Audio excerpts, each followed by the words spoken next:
What does it mean to live more with less? I'm Katie Wells, and welcome to the Maximized Minimalist Podcast.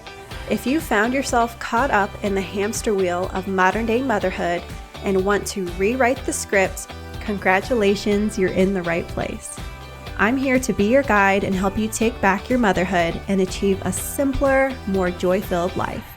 Cheers to being a maximized minimalist. Enjoy the show. Tell me if this has ever happened to you. So let's rewind a few years ago when my kids were little, like 2-3 years old, and I was on this mission to create the perfect holiday memory. I'd planned this whole elaborate cooking, baking day. I'm like, this is going to become a new family tradition for the Wells. I was going to make dough from scratch. We were going to decorate every cookie with perfect details, get those cute photos with everyone in their matching aprons, like all the things. And I was like, this is going to be one of my children's core memories. If you've seen Inside Out or Inside Out 2, I love the visual representation of like the core memory.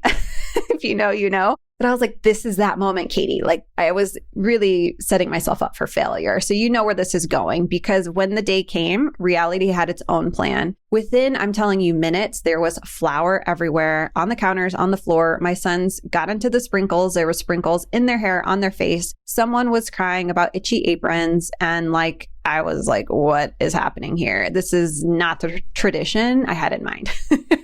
And as I was trying not to lose my mind over sprinkles, this is like this opportunity for a reality check, right? And I was like, Katie, this isn't about getting it right. Traditions can be messy, and traditions don't need to be these perfect or Pinterest-worthy things or these like perfect photos that like I can share on Instagram and like paint my life to look a certain way. And not knocking people who do that, but like honestly, my favorite traditions, like I don't feel compelled to take photos of them and like share with the world. Like they just need to feel right for our family. So today I want to share a few ideas that can help you simplify your holiday traditions and also assess if they still fit your family. And we're going to cover 5 really simple, easy to integrate holiday traditions that are going to spike more joy and spike more connection. Because ultimately, in my humble opinion, that's really what traditions are all about. Like traditions are these beautiful little time capsules that we get to open every year. And they remind us of who we are. They connect us to one another. And what I think is so even more compelling about traditions is they give us something to look forward to. And that is something that I think we all need as humans. Like they don't have to be fancy or complicated or just cost a ton of money. And here's a reminder that I find helpful. We're having this conversation around the holidays, yes, but traditions don't have to be just for the holidays. They can be year-round little rituals that bring us closer and give us a break from the busyness of life. And again, like just have something to look forward to. We've done things like Friday night pizza and movie nights for years. When my kids were itty bitty, we used to do dance parties regularly. And even before my kids could barely spit out like an entire sentence, they were like, dance party. They could say the words dance party. Okay. And we loved it. They loved it. While we don't still do dance parties, they're not really into that right now at 8 and 9 years old. That's evolved to movie night, right? Or these other things. On Saturdays when we're home, my husband makes Dutch babies. It's a recipe he's loved, and it's just become a family tradition. So my kids know when they wake up Saturday morning, there's going to be a Dutch baby pancake on the table, hot and ready for them to eat. And they absolutely love it. And I think for a lot of us, these little routines become part of what just like makes our family. And they're so sweet and they're so special and they're so heartwarming. So I want to give you an idea just to check in on your existing traditions. These could be year round, these could be just for the season or whatever. But if you're feeling particularly stretched in the season that you are in right now, if some traditions feel more like obligations than fun, I would encourage you to ask yourself this question. Does this tradition still bring us joy? Or are we doing it because it's just what we've always done? And I think sometimes we need to give ourselves permission to just do things differently and realize that certain traditions might not match where we are anymore. And that's okay. Letting go or tweaking a tradition doesn't mean it's all for naught or that you're letting go of the memories attached to it. We're just making space for what fits right now. And I think that's a really beautiful thing. And here's the best part. You don't have to get rid of everything to simplify a tradition. And here's a couple of great examples. If you are crazy busy right now and decorating the house is like feeling like a chore and you're not looking forward to it this year because you have 8 billion other spinning plates, that you're keeping in the air and making sure they don't crash down on you. Maybe you choose one area to make super festive, like the living room, right? Or the tree or the front porch. Or if hosting a big meal is overwhelming, say, hey guys, this year we're going to do a potluck. Y'all bring your favorite dish, I'll make mine, and we're going to do this together. We talked about that in episodes a few weeks back, and y'all were like, yes, I'm going to do that this year. Like, I'm going to give myself permission to do things differently. And those of you who DM'd me and said, like, you were a little nervous about reaching out to your family about doing the tradition, quote unquote, differently, everyone said that your family was so excited and on board for this. So it's interesting. Sometimes we're like, well, I'll keep the tradition to kind of protect it. And I don't want to, upset the apple cart for family members, but you'd be surprised how other family members might also like be ready to simplify or do it a little bit differently. I think traditions are meant to grow with you and feel meaningful for you. And also, while we're speaking of simplifying, I want to talk about a really important, way to create that fresh, cozy space at home, especially as we spend more time indoors during the colder months.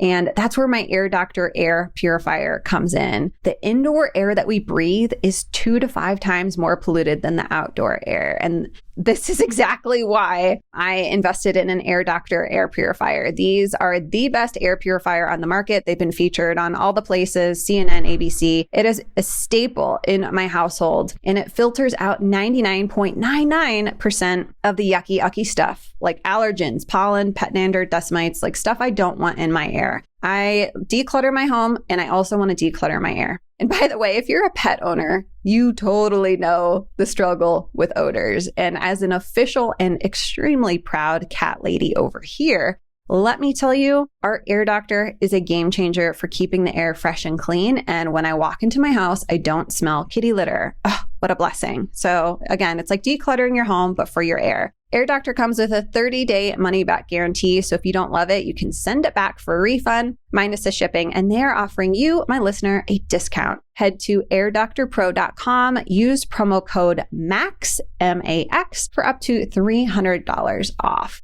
Okay, if you are looking this season to try something new, here are 5 ideas for traditions that are easy, meaningful, and in my humble opinion, stress-free. Number 1, you guys can tell which ones of these we actually do by like just the laugh I do. Okay, so number 1, the family gratitude workout. I have vivid memories that came to mind as I spoke that one out loud. This one, I will be honest, we don't do it every single Thanksgiving or holiday season, but sometimes we just forget, right? But when we do, again, this is truly a core memory for me. We just do a quick workout. Like we will do like 15 burpees, 15 sit-ups, 15 push-ups, like really simple, right? And we were doing this more when the kids were little, jumping jacks, you name it. And if you're not into workouts, you could do a gratitude walk instead.